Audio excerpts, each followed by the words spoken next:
में पहला सवाल आता होगा कि मृत्यु के बाद क्या होता होगा। इसे भी 3 अवस्था में विभक्त किया गया है। प्रथम अवस्था में मानव को समस्त अच्छे बुरे कर्मों का फल इसी जीवन में प्राप्त होता है। दूसरी अवस्था में मृत्यु के उपरांत मनुष्य विभिन्न 84 लाख योनियों में से किसी एक में अपने कर्मानुसार जन्म लेता है। तीसरी अवस्था में वह अपने कर्म के अनुसार स्वर्ग या नरक में जाता है। गरुड़ पुराण के दूसरे अध्याय में प्रेत काल या नरक में पहुंचने पर जीवन में किए गए पापों के अनुसार कैसे यम के दास सजा या यातनाएं देते हैं, इसके बारे में बताया गया है।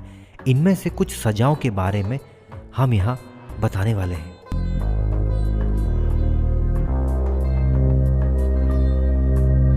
सबसे पहली सजा है तामिश्र।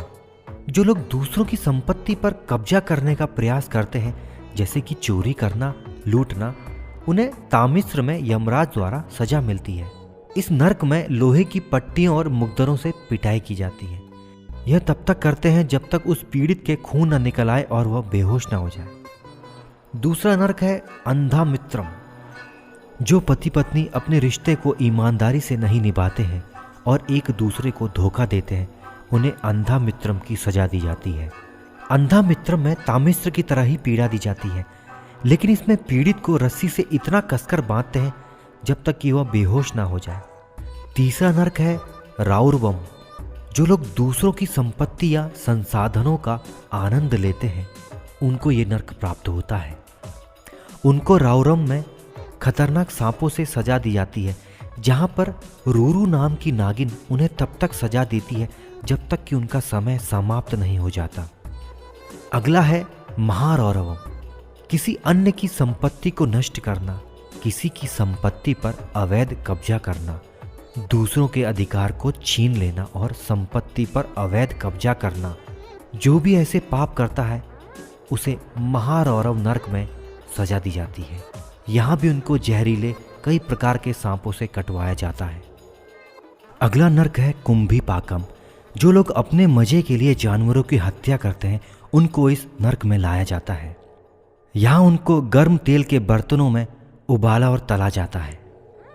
अगला नरक है असित पात्र। जो लोग अपने कर्तव्यों का परित्याग करते हैं, भगवान के आदेश को नहीं मानते हैं और धर्म प्रथाओं का उल्लंघन करते हैं, उनको असित पात्र नामक नरक में सजा दी जाती है। असित पत्र से बनी चाबुक से उन पे तब तक हमला किया जाता है जब तक वो व्यक्ति बेहोश न हो जाए। अगला नरक है सूकर मुखम। जो लोग अपने कर्तव्यों का त्याग करते हैं, कुशासन द्वारा अपने लोगों को सताते हैं, निर्दोष लोगों को सजा देते हैं और गैर कानूनी गतिविधियां करते हैं, ऐसे लोगों को सूकर मुखम नामक नरक में सजा दी जाती है। वहां ऐसे व्यक्तियों को दबाकर कुचल दिया जाता है और जानवरों के तेज दांत के नीचे पीस देने की सजा भी दी जाती है। अगला नरक होता है अंधकूपम। जो लोग संसाधन होने के बावजूद जरूरतमंदों की सहायता नहीं करते हैं और अच्छे लोगों पर अत्याचार करते हैं, ऐसे लोगों को अंधकूपम नामक नरक में लाया जाता है।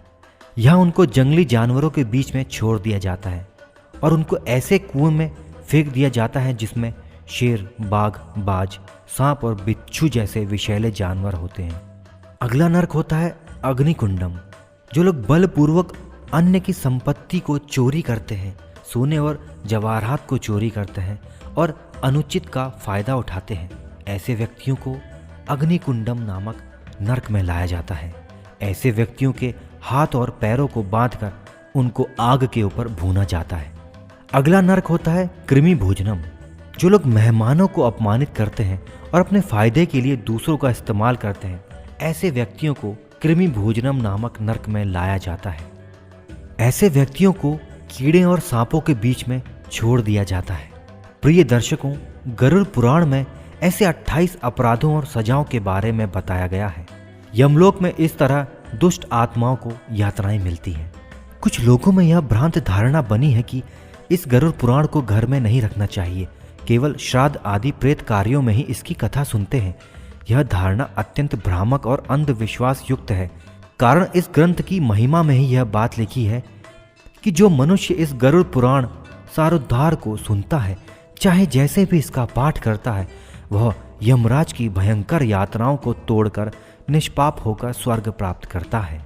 प्रिय दर्शकों, गरुड़ पुराण की समस्त कथाओं और उपदेशों का सार यह है कि हमें आसक्ति का त्याग कर वैराग्य की ओर प्रवृत्त होना चाहिए तथा सांसारिक बंधनों से मुक्त होने के लिए एकमात्र परमात्मा की शरण में जाना चाहिए। प्रिय दर्शकों, आज के लिए बस इतना ही।